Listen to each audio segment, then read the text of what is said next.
there is something very revealing. Like there's a lot of information that you get from the fact that once again, just like after Soleimani was killed, but except this time it's a much bigger deal. They didn't just take off, kill an Iranian general in Iraq. They bombed the heck out of the country and bombed their like legal nuclear program. And still, Iran gives advanced notice so that Americans aren't killed.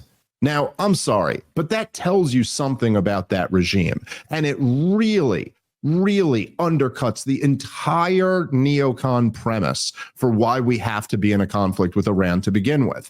Their whole argument is that if Iran gets nukes, Iran is so evil and crazy that they will just use them because they're religious fanatics who don't care about their own survival. They're essentially a regime of suicide bombers. So if they get a nuke, they're going to nuke Israel, and then they don't even care that they know nukes are going to be flying back in their directions.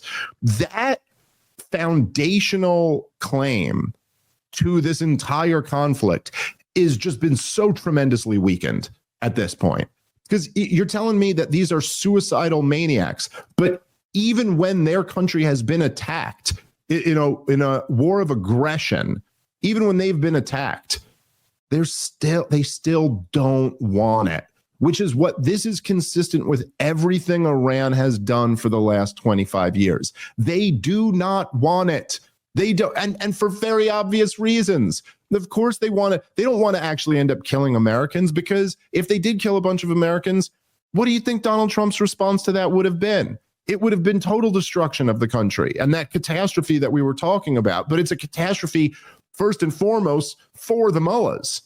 The Ayatollah is not coming out of that thing alive if we went that direction. And so actually, it seems that like most human beings, they are motivated by self-preservation, and that they would much rather continue to rule their country than be killed. That's how, human beings tend to be. And even really, really bad people.